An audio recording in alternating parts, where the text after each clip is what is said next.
Well, with Hurricane Milton expected to make landfall tonight, we are in touch with the brother of Chief Meteorologist Paul Caiano, Andy Caiano. Yeah, he's joining us live right now from Sarasota, near Sarasota, Florida. Andy, thank you so much for joining us. I know we've been talking with Paul, of course, about how everything is going. What are you seeing where you are right now?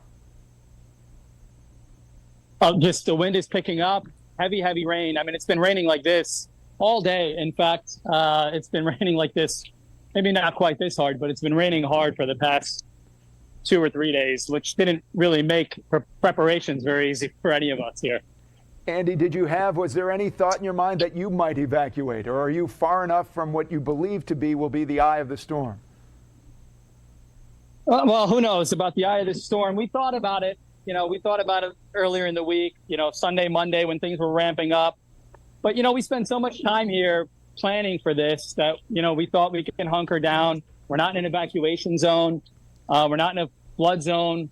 We have hurricane shutters. I don't know if I can spin this thing around and show you guys, but all the prep that we've done, the house is built for this, more or less, I suppose. And so we decided to stay put. Well, I think we're going to get Andy back. I'm assuming he could hear me because I'm going to ask him another question. We saw some of the video that he sent to me, and we put it on. If we can't talk to Andy, here's the video. I'll answer the question for him because I know the answer. But he spent the better part of the last few days putting up these shutters, not only for his own house but for his neighbors. And this is the story that really got me because I know Andy personally, obviously, and I know that he's a selfless person, but it seems like the neighborhood and the community really got together. Andy, if you could hear me, tell us a little about, we're seeing the shutters on all of your neighbors' houses. What did you guys do in preparation for the storm? Yeah, it's a really good point. I'm glad you brought it up. I mean, this is a bit unprecedented. We've been here for 8 years. I've never seen every house like this put their shutters up and in preparation for a storm. And by Sunday, it was like a getting to know you kind of party. All the neighbors stepped out. Who's bringing ladders out? Who's bringing tools out? And we really just went house by house, putting shutters up. You start meeting people and making friends with people that you don't know, which is a shame because they're your neighbors.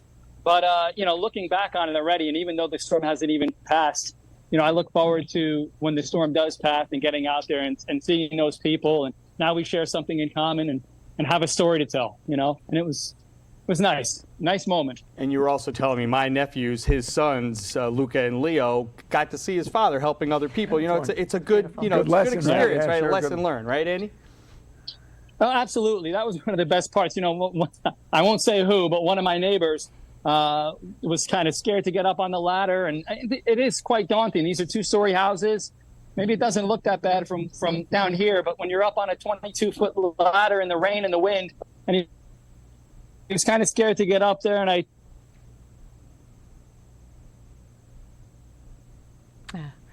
think we understood. I think we know the story, right? How it goes, yes, exactly. So I need to ask you a question. Do you have concern for your brother there? You know how severe this storm is going to be. Yeah, I've been there. I know where he is in relation to the coast. I've watched the maps. I've looked at the evacuation areas. He's right on target. He's not in an evacuation zone. We're not worried about storm surge. And the main thing is wind for the Sarasota area, and he's got the shutter. So obviously there's going to be some concern, but I think he's done the right things, and we wish him the best. And sure do. Good luck, Andy. If you could hear us, we'll be in touch. Yeah, obviously. Absolutely. And clearly the ability to speak eloquently runs in the Caiano family. I mean, it's so kind of him to join us and to share, but he gave such a good picture of what's going on in his neighborhood. And we see more of his video. It's behind us here, but again, it's just one of those things where when disaster strikes or is getting ready to, people come together. You find the good in people. It's great. It really is.